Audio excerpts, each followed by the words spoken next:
Boa tarde, pessoal. Eu me chamo Mário. Gostaria de convidar aos presentes. Gostaria de falar com quem está sofrendo com calor e com fumaça para assistir essa apresentação, que tem tudo a ver com esse momento triste que a gente está vivendo. Eu estou aqui para falar com vocês sobre o INDMAP.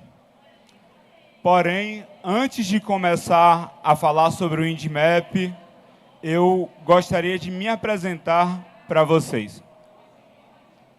E me apresentar no sentido de mostrar o quanto é importante a nossa caminhada.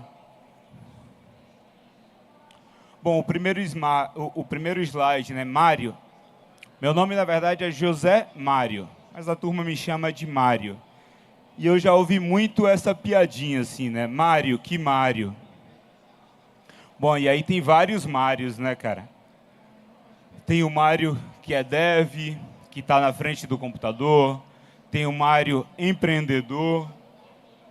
Tem o Mário que, quando precisa ir a campo, vai a campo.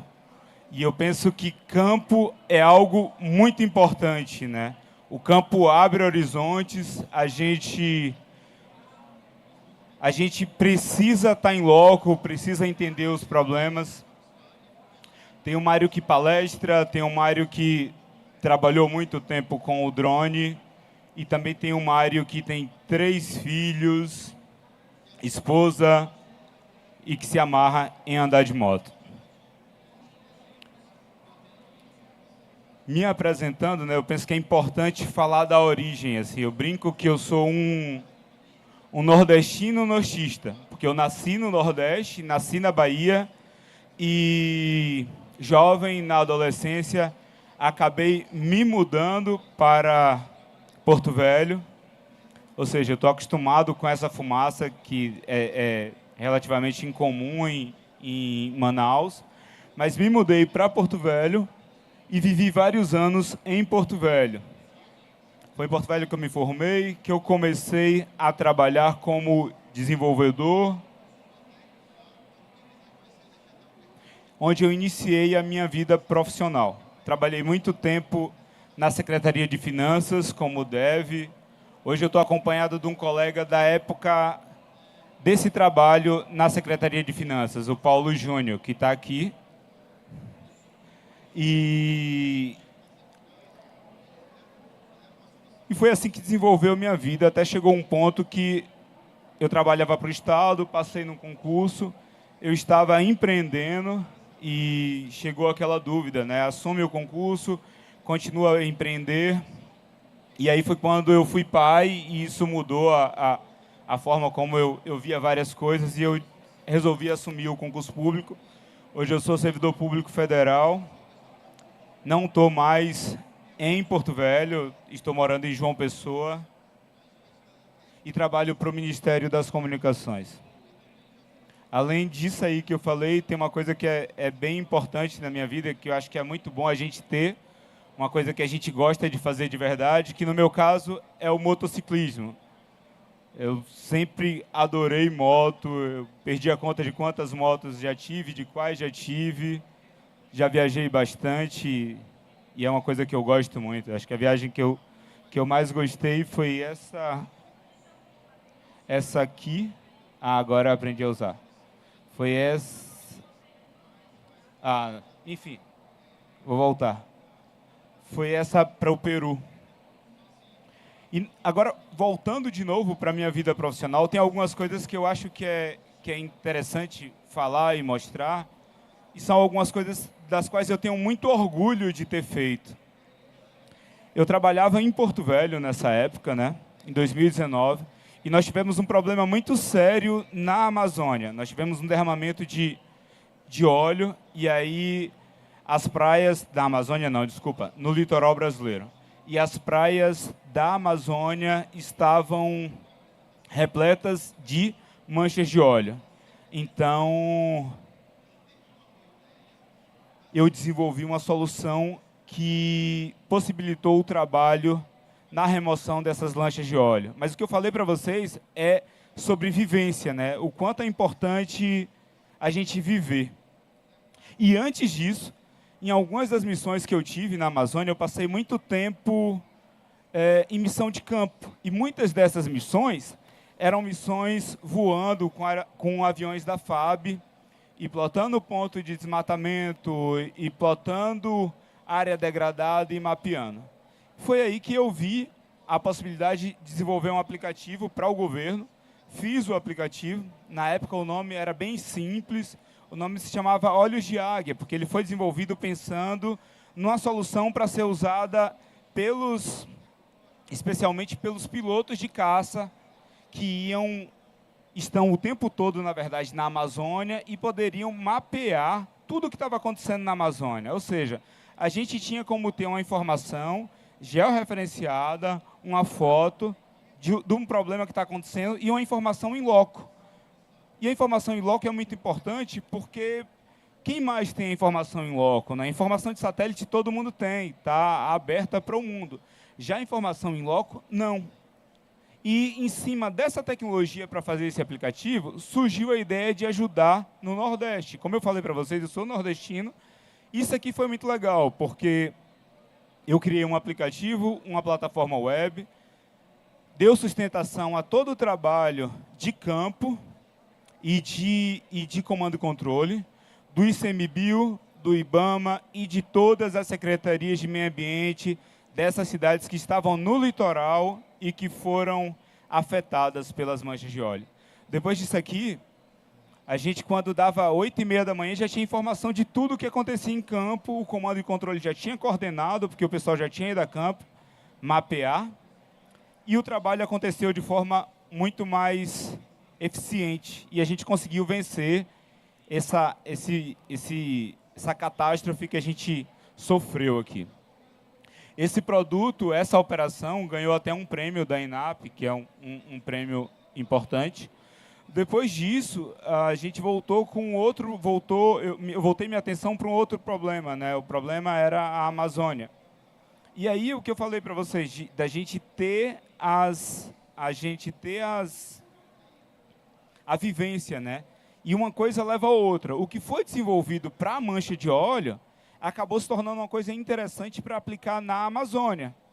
Opa, mas a Amazônia não tem mancha de óleo, mas tem garimpo, tem desmatamento, tem queimada, tem muito ilícito ambiental. E nós criamos a ferramenta que possibilitou fazer esse mapeamento em campo. E o mais legal dessa ferramenta não era só isso, era o fato de que a gente entregava isso para secretarias de meio ambiente de pequenos municípios que jamais iam ter a estrutura, a grana, o pessoal para criar um aplicativo moderno, eficiente, para criar uma plataforma, e a gente entregava todo o framework de trabalho para esses caras, toda a plataforma, e falava para eles, usem a custo zero, sem ter que pagar nada. E o que é que eles faziam por nós? Eles conseguiam os dados, usavam os dados para fiscalizar, para autuar. E a outra coisa que ele fazia por nós, que era muito interessante, era divulgar a ferramenta. E isso era muito legal, porque a ferramenta acabava tendo uma divulgação muito capilarizada, né? Muito espalhada. Então, eu tinha gente divulgando esse produto em todos os lugares. Assim, o estado de Rondônia, muitos municípios aderiram. Ao final desse projeto, haviam mais de 80 órgãos que já estavam usando o Guardiões da Amazônia. E a gente conseguiu ganhar, inclusive, o prêmio. Conseguiu ganhar, inclusive, agora sim, o prêmio MAP Biomas, que é algo bem legal, é uma das ONGs mais massas que tem no Brasil, assim, e eu tenho muito orgulho desses dois produtos. Bom, mas eu estou aqui para falar para vocês sobre o INDMAP, né? Porém, ideias como a do INDMAP, ou como outras, elas não surgem do nada. A gente precisa ir a campo, a gente precisa ver os problemas, porque é muito importante o dev fazer isso. Quando nós de tecnologia vamos à parte de operação e podemos entender o que acontece lá, entendemos as dores, os problemas, a gente pode criar soluções muito melhores do que só recebendo requisito e cuspindo código na frente do computador. E assim surgiu o Windmap, né? Com base nessas experiências. O Windmap é uma aplicação que utiliza dados geoespaciais para monitorar e divulgar focos de incêndio, queimadas, desmatamento em todas as terras indígenas brasileiras. Através do processamento e análise das informações, o Windmap gera notificações precisas e publica. E aí está uma coisa que é uma novidade. É o fato de que o Windmap interage diretamente com as redes sociais. E por que é importante o Windmap interagir com as redes sociais? Porque é nas redes sociais que o jovem está, né? Eu costumo dizer que mudar a cabeça de uma pessoa mais velha é muito difícil, é muito mais difícil, e essa cabeça vive por menos tempo. Enquanto uma cabeça de um jovem, se você consegue mudar, é mais fácil de fazer isso e tem toda uma vida pela frente. Assim. Então, o custo-benefício é muito melhor. Por isso, nós estamos focados na publicação dos alertas nas redes sociais. Bom, motivação, né? Proteger as áreas indígenas brasileiras, combatendo os ilícitos, né, que a gente sofre. E o importante da gente fazer isso, porque essas terras indígenas, as unidades de conservação também, elas são meio que a última barreira para a gente perder quase tudo que a gente tem de floresta, né? Enquanto o estado de Rondônia, por exemplo, perdeu mais de 28% da sua vegetação nativa nos últimos 35 anos, ou seja, mais de um terço da sua vegetação nativa, as terras indígenas perderam 1,6%. Muito menos do que tudo isso, né? Ou seja, é importante a gente não descuidar dessas áreas, preservar essas áreas. O que acontece quando a gente não faz isso? Quando a gente não cuida do meio ambiente disso. Isso que a gente está sentindo agora aqui, esse calor, quer dizer, o calor surreal é meio comum de Manaus, né? Ainda mais nessa época do ano. Mas essa fumaça que vocês estão vendo aqui não é comum. As chuvas que nós tivemos no sul do Brasil não são comuns. O clima está completamente desequilibrado, assim. Nós não estamos à beira de um colapso, né? O colapso já começou. Por quê? Pela falta de cuidado com isso aqui. Como que surgiu, né? Bom, aí é uma coisa interessante. Assim, o Windmap ele foi desenvolvido em 3 meses. A ferramenta, tudo que já funciona e muito bem hoje.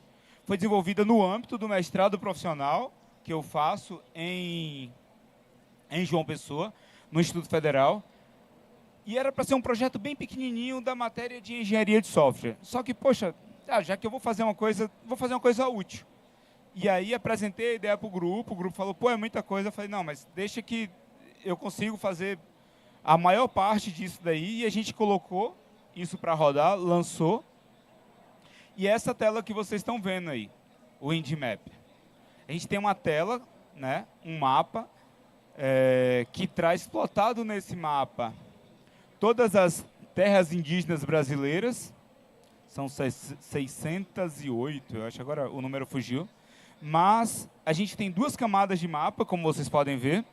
Desse lado aqui a gente tem o mapa, simplesmente o mapa, e aqui a gente tem um mapa, mas com a imagem de satélite. Lógico que online não é mostrado assim, isso é mostrado uma coisa por vez, você escolhe a camada de fundo. Nós temos o mapeamento das TIs, ó, as terras indígenas, e vocês estão vendo alguns númerozinhos que são clusters de queimadas. Se eu tenho esse número aqui, ó, vamos lá, é que essa imagem é velha, não era para eu trazer uma de hoje, para a gente, foi um mole, meu, mas para a gente ver o que está acontecendo na Amazônia hoje. Mas esse 166 aqui, quer dizer que nesse local aqui, eu tenho 166 focos de incêndio. Por que eu não mostro os 166 ícones de foco de incêndio? Porque não daria para mostrar isso no mapa. Então eu clusterizo. Quando você clica no mapa, ele aproxima e mostra melhor isso daí. Só que essa não é a forma ideal de navegar, né? Eu prefiro navegar TI por TI, que eu tenho interesse. É assim que as pessoas fazem. Você clica para detalhar uma terra indígena, e aí você tem todas essas informações, só que referentes à terra indígena, né? Toda a parte de focos de incêndio, de queimadas. de desmatamento. Se eu quiser ver também diretamente o que nós temos de alertas, você clica aqui em cima no alertinha vermelho e ele traz os últimos alertas dessa TI. Aqui é um exemplo, é Yanomami, né? Esse print é meio antigo, mas tem aqui os alertas de incêndio e de desmatamento na terra indígena Yanomami. Yanomami ficou famosa há pouco tempo porque a gente viu a barbárie acontecendo nessa terra indígena. A gente viu o que os garimpeiros fizeram nessa terra indígena. A partir do momento que você clica no alerta, ele te mostra uma tela de detalhamento de alerta, que tem aqui o ponto onde o incidente aconteceu. Do lado você tem o antes da área, o desenho do polígono. Do outro lado você tem como a área ficou, ou seja, você vê como era o antes, você vê como ficou o depois. E aqui você tem um memorial descritivo de cada ponto que gera esse polígono. A aplicação é responsiva, né? Nós não lançamos um app porque acho que seria difícil alguém instalar o app, assim, atingiríamos menos público e daria muito trabalho. Mas ela é responsiva, se vocês abrirem nos celulares de vocês, vão conseguir ver que tudo que está lá na web funciona muito bem aqui. E eu acabei mostrando porque você fazer esse tipo de aplicação responsiva é difícil, não é igual fazer uma aplicação, um sistema normal responsivo. Você está trabalhando com geoinformação, a área de tela é muito importante e, enfim, é completamente responsiva. E aqui está uma das coisas legais desse produto, que é o fato da integração com as redes sociais. Todos os alertas que são gerados, eles são publicados nas redes sociais. E hoje a gente está no Twitter, no Instagram, no TikTok e também no Telegram. Um exemplo do perfil do Instagram, o print também é velho, mas a gente tem as postagens aqui, ó, do que acontece. Dependendo da importância disso, a gente tem isso também em stories, enfim. Temos o TikTok, temos o Twitter, agora o X, né, o X, todas funcionando de forma integrada. Agora nós temos também, isso entrou domingo, eu implementei domingo e coloquei, que é a integração com o Telegram. E a gente tem um grupo geral no Telegram e tem grupos individuais, né? Individuais no sentido das TIs. A ideia é que você possa passar a seguir uma determinada terra indígena. Eu tenho uma relação com a Raposa do Sol. Então, entrar no grupo da Raposa do Sol e tudo que acontecer nessa TI, eu ter no meu Telegram. O INDMAP acabou de gerar uma nova notificação de desmatamento na terra indígena Caiapó, onde foi detectado um alerta de desmatamento via MapBiomas Alerta. Mais detalhes acesse www.indmap.org/n/16639. Confundi. Esse vídeo é gerado automaticamente pelo sistema, né, e publicado.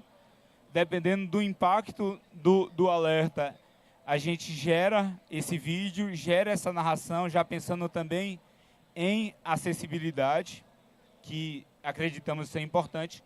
E quando você clica, você vem para a página do detalhamento que eu mostrei posteriormente para vocês. Aqui está um pouquinho da arquitetura da aplicação, né? A aplicação, bom, aqui está como core, né? Mas eu costumo dizer que o core dessa aplicação está, na verdade, nos dados abertos. É graças a dados abertos que a gente pode ter esse tipo de serviço à disposição. Então, aqui nos dados abertos, a gente tem várias fontes de dados, INPE, NASA, MapBiomas, eu tenho isso no slide, depois vou mostrar para vocês. Mas nós temos robôs, né, que fazem o trabalho de ETL aqui. Ele extrai essa informação dessas bases, o que de fato interessa para nós, ele leva para nosso banco. salva no banco de dados, e aí a gente tem os robôs trabalhando.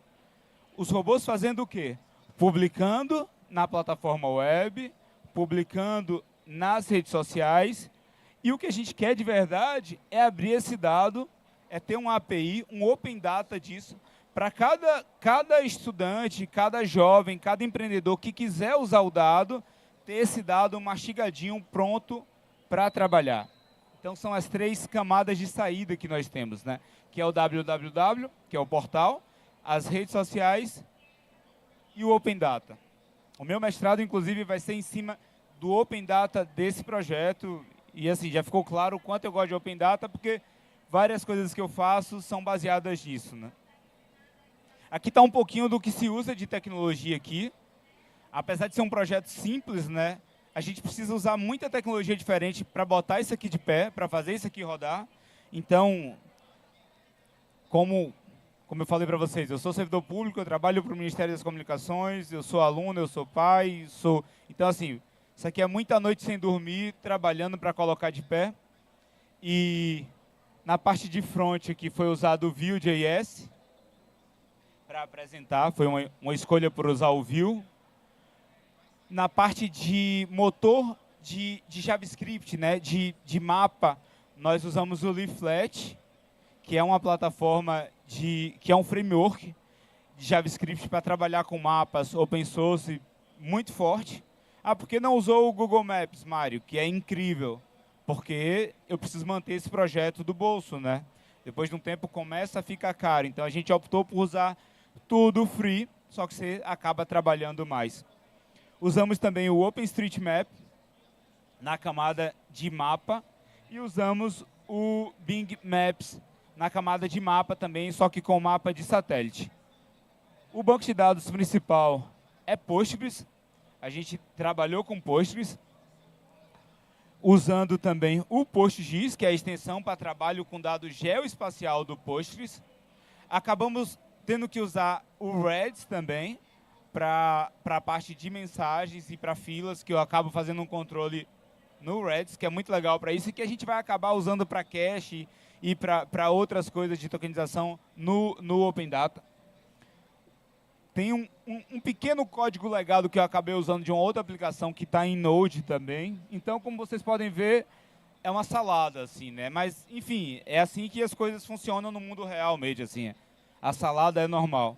A gente tem o Airflow, que nos ajuda a fazer o controle de todos esses robôs, de todas essas ETLs que fazem integração com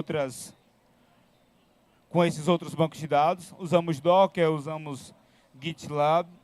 E aí toda a parte de ETL foi feita em Python. Por que Python? Porque Python é bom demais, né? É ridiculamente fácil e simples de fazer quase tudo. E com relação ao Python, né, o que é que a gente usou do Python? Nós usamos Flask para a camada de API. Poderia usar outra coisa? Poderia, mas Flask é tão simples e funciona, entrega e funcionou. A gente colocou de pé. Usamos Panda e usamos GeoPandas também. Panda é uma biblioteca muito comum para se trabalhar com ciência de dados. E o GeoPandas é uma extensão do Pandas, mas para trabalhar com dado geoespacial. Fontes de dados, né? De onde a gente consome informação, assim, de onde os robôs vão buscar informação para a gente ter esse dado. Do FIRMS, que é um banco de dados aberto da NASA de queimadas. A gente também usa o DB Queimadas do INPE. Começamos usando o do INPE, assim, a gente falou terras indígenas brasileiras, o INPE é incrível e a gente queria usar INPE. E começamos usando, só que o INPE passou um tempo off, caiu tudo na parte de queimadas, e enfim, e aí é risco do negócio, né? Nosso negócio gira em cima de dados de terceiros. E a gente tinha que dar um jeito nisso, e aí implementei para consumir esse dado da NASA, e agora a gente tem o dado entrando pelos 2 locais. A gente também consome dados do DETER e do DETER Cerrado, que são projetos do INPE bem legais. A gente tem dados do PRODES também, mas pensando em alerta, o PRODES nem é tão interessante para a gente, porque é um dado consolidado, mas pensando em outras coisas do futuro, aí já passa a ser legal. Usamos o Map Biomas Alerta, que é muito legal, eu sou muito fã dessa instituição, Map Biomas. Usamos também cicatrizes de queimadas do Map Biomas e usamos também o SAD do Amazon. São várias bases de dados, né? Então, assim, é o tipo de coisa que você vê que você precisa estar muito afim de fazer, porque é trampo pra caramba, né, cara? Assim, e a princípio, zero retorno, mas por isso que é importante gostar, né, do que você vai fazer. A gente também usou dado do IBGE, da FUNAI, e a gente está com um novo parceiro agora, que a gente vai trazer um dado muito legal para a gente, que é a Nave Global, que é uma startup de impacto, que está espalhando antenas Starlink nas terras indígenas brasileiras. E o que eles fazem é muito massa, e eles vão começar a passar várias informações para a gente, fornecer dados, e aí vai ser ainda melhor, porque a gente vai ter muito dado em loco, né, que é muito importante. Vamos falar sobre os próximos passos, mas eu prefiro mostrar aqui o que está na gaveta, que está saindo. Vamos integrar isso aqui, o Windmap, já estamos integrando com o aplicativo Guardiões do Clima, para ter esse tipo de informação aqui, ó. A gente quer ter esse tipo de denúncia, assim. Eu quero ter uma foto de uma pista de garimpo com a coordenada geográfica de onde está aquilo ali. Ou seja, quem tem isso? Ninguém tem. E o pessoal desse aplicativo consegue entregar isso. Está aqui algumas telas do app, que é muito bacana também. E aí, ele foi baseado no Guardiões da Amazônia, só que abriu para o Brasil todo e incluiu vários outros tipos de denúncia. Então, você pode denunciar queimada, garimpo, desmatamento, invasão em terra indígena, invasão em terra pública, caça e pesca ilegal, descarte de resíduo ilegal, manchas de óleo, pensando no litoral principalmente. E fazer uma denúncia e fazer esse envio por lá é ridiculamente simples. É só tirar uma foto. Se quiser colocar alguma coisa, coloca. Se não, você manda uma foto para a gente vai pegar a coordenada com sua autorização do seu celular e isso vai chegar. Ah, Mário, mas se eu estiver numa área que não tem acesso à internet, não tem problema, ele é projetado para funcionar offline, vai salvar essa informação no dispositivo, entrou numa área com conexão, a informação sobe, bate no sistema e vai estar integrado com o Windmap. Esse é um produto que eu também desenvolvi, que eu também mantenho. Outras funcionalidades do Guardiões. E uma das coisas legais dele é que o Guardiões ele tem até uma parte de gamificação, que é bem interessante, né? A ideia, como eu disse, é os jovens, né? Trazer vocês para trabalhar com isso, para se voluntariar, né? E trazer essa informação para a gente. Então, vamos levar isso. Foi feito um desmatamento, foi feita uma denúncia, essa denúncia foi tida como válida. O Windmap vai levar essa denúncia para a rede social também. Vamos usar o robô de publicação em rede social para isso. E aí tem aquela coisa, né? E a IA, né? Poderia ser até o título do slide, assim. E a IA não vai usar? Vai usar sim.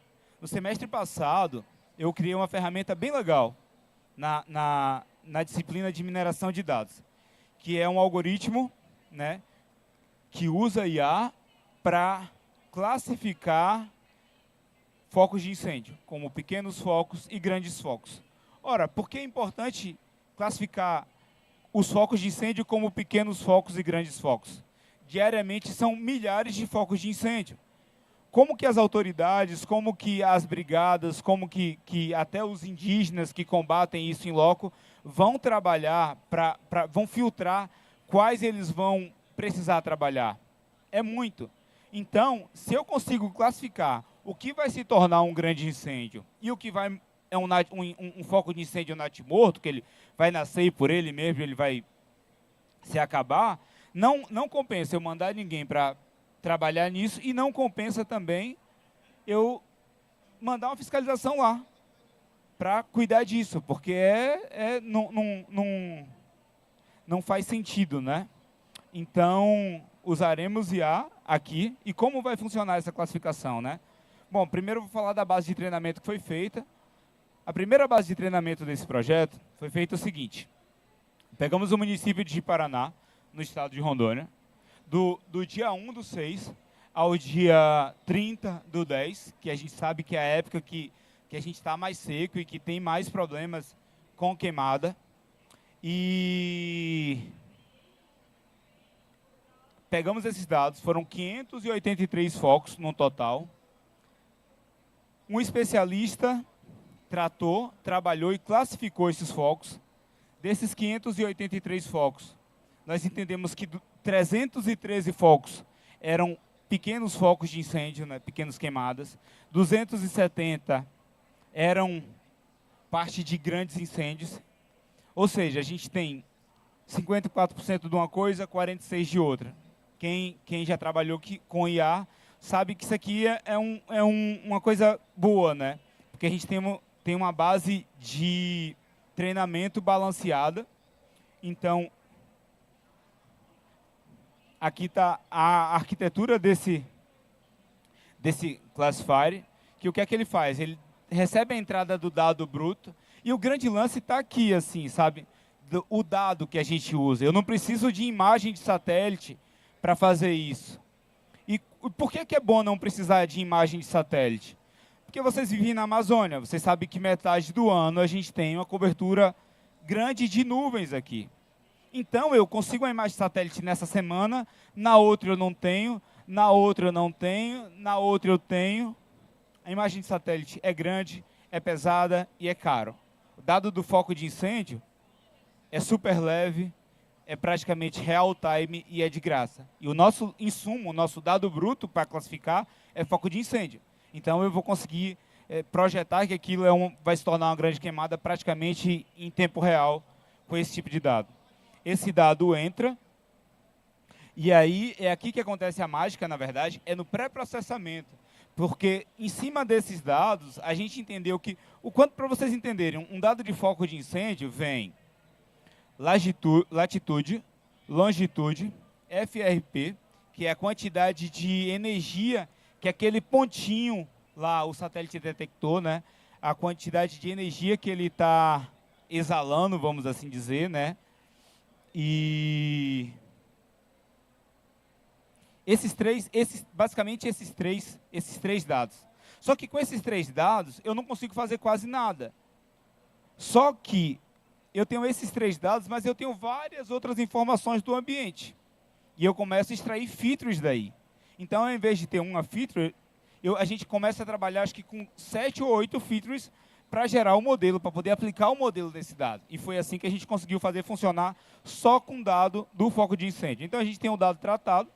Depois que esse dado tratado entra, a gente pega o nosso modelo, que foi treinado com a base de treinamento, e aplica o classificador. E ele cospe para a gente aqui. Ó, isso aqui parte de um grande incêndio. Isso aqui é uma bobagem, não vale a pena se preocupar com isso.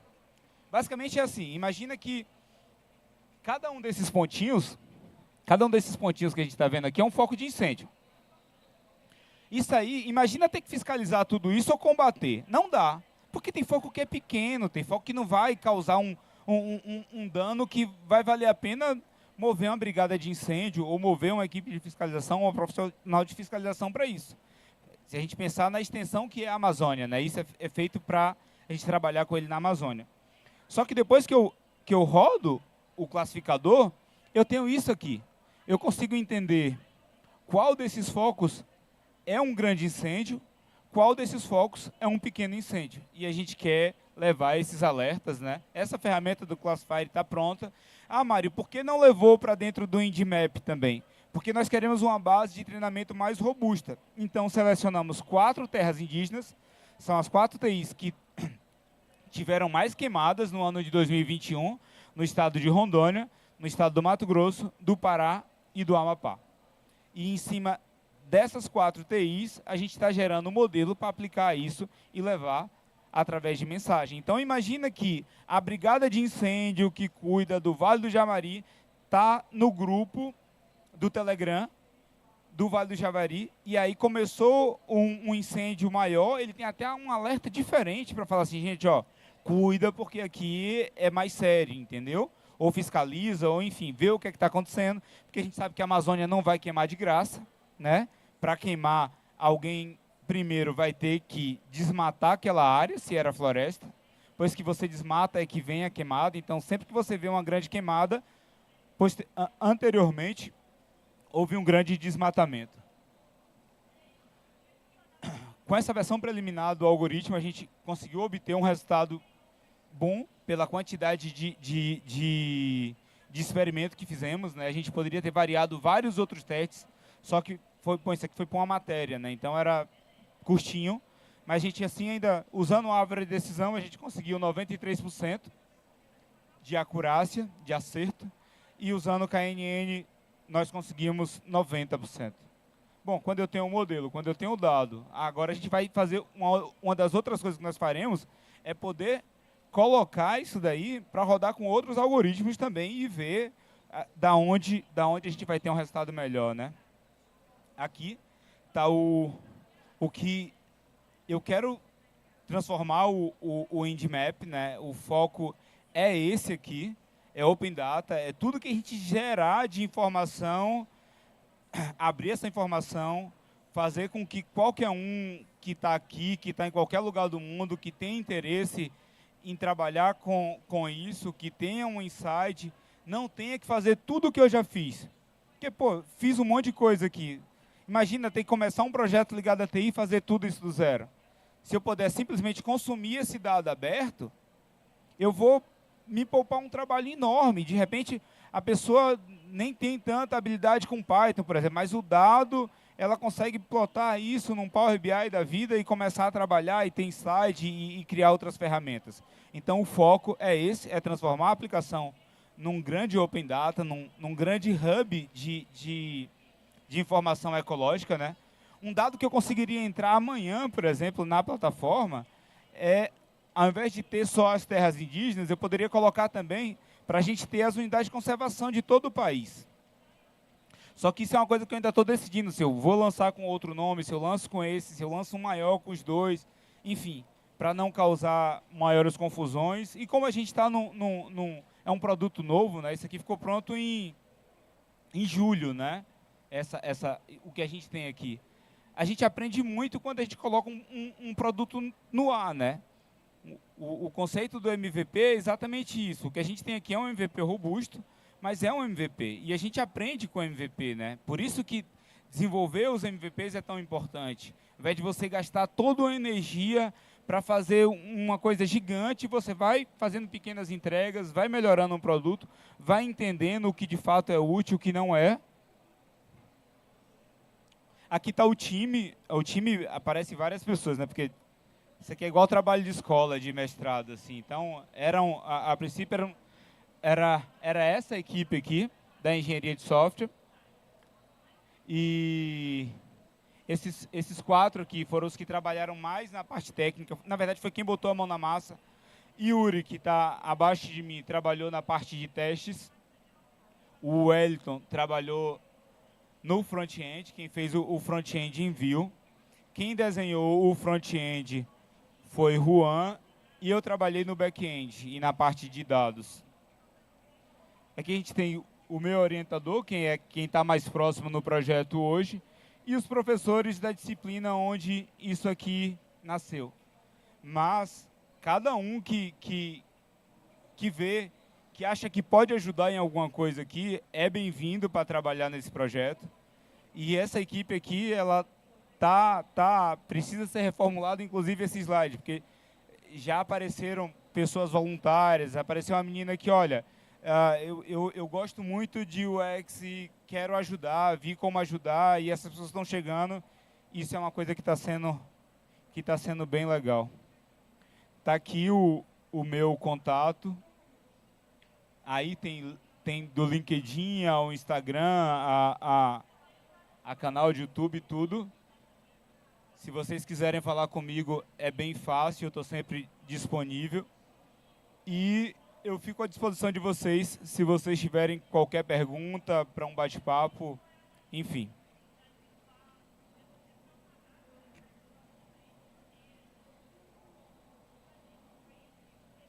Tá certo? Obrigado, pessoal.